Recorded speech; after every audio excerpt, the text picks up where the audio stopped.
तुम्हालाही भूक लागत नसेल तर हा व्हिडिओ शेवटपर्यंत पाहायला विसरू नका, कारण तुमच्यासाठी हा टर्निंग पॉइंट ठरणार आहे. विना औषधाचं तुम्हाला आयुर्वेदातील हा खजिना वापरल्यामुळे तुमची भूक वाढणार आहे प्रचंड.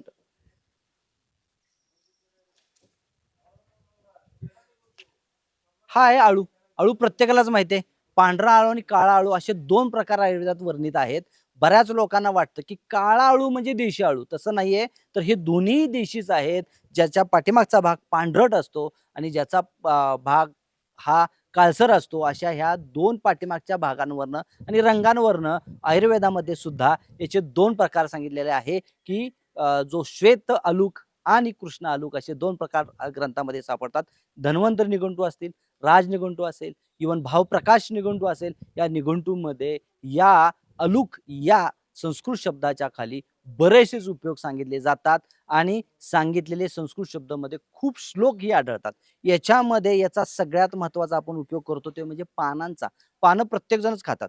ह्याच्यामध्ये कॅल्शियम ऑक्झॅलेट असल्यामुळे घशाला चणचण होणं, काही वेळेला घसा बसणं, खूप त्रास होणं, अशासारखी ॲलर्जी असल्यामुळे बरेच लोकं हे अळू खात नाहीत. तर मी तुम्हाला सांगणार आहे, की ह्या अळूचा हा चणचणपणा घशात होऊ नये म्हणून जर तुम्ही ह्या अळूची पानं कट केली, त्याच्यावरती 4 थेंब लिंबाचे लावले आणि चिंचेचं पाणी आणि किंचित गूळ असं 3 कॉम्बिनेशन जर याला लावलं आणि हरभऱ्याच्या किंवा चण्याच्या डाळीचं पीठ ह्याच्यामध्ये घातलं, चांगल्या पद्धतीनं फ्राय केलं. फ्राय का म्हणतोय मी हे? कारण या तेलामधनं हे कॅल्शियम ऑक्झॅलेट डायल्यूट होतं.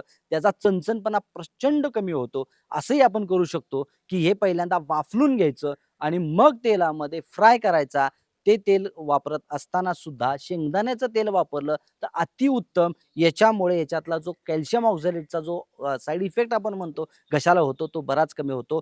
हे जे आहे, हे एक जबरदस्त पचनशक्ती वाढवणारं, आपल्या आतड्यांमधले एन्झाईमला बूस्ट करणारं, आतड्यामधलं जे पाचक पित्त आहे त्यांना जबरदस्त चालना देणारं असं म्हणायला काय हरकत नाही. कारण याच्या फक्त एक वेड्यामुळे म्हणजे काय, तर हा जो दुर्लक्षित केला जाणारा जो पार्ट आहे, तर तो म्हणजे त्याचा आहे तो कंद.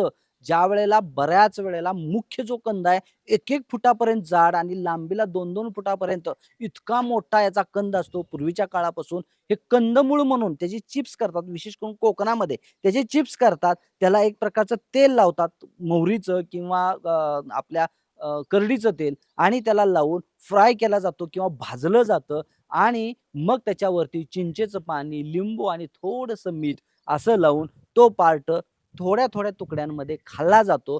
त्यावेळेला मात्र तुमच्या लिव्हरला एक प्रकारची चालना मिळते. रंजक पित्त आणि पाचक पित्ताला चालना मिळते. त्याच्यामुळे भूक प्रचंड वाढते आणि शिवाय रक्तावरती सुद्धा खूप चांगला ह्याचा उपयोग पडतो.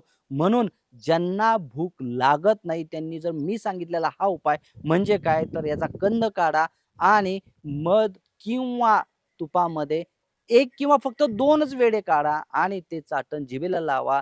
तुम्हाला एकाच चाटणामध्ये प्रचंड भूक वाढलेली तुम्हाला दिसून येईल आणि आवर्जून मी तुम्हाला सगळ्यांना आवाहन करेन, की अशा पद्धतीचा प्रयोग तुम्ही केला. जर तुम्हाला भूक लागत नसेल तर करा हां.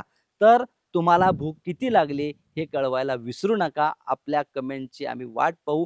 कारण का अनेक लोकांवरती माझ्या ओ-पी-डीमध्ये येणाऱ्या अनेक पेशंटवरती हा मी प्रयोग करतो. बऱ्याच लोकांना फक्त पानं खायची माहिती आहेत, पण याचा जो कंद आहे, की जो एक खजाना म्हणायला काही हरकत नाही, की जो ॲपेटाईट म्हणजे भूक बूस्ट करणारा आहे, तो खूप फार कमी लोकांना माहिती आहे.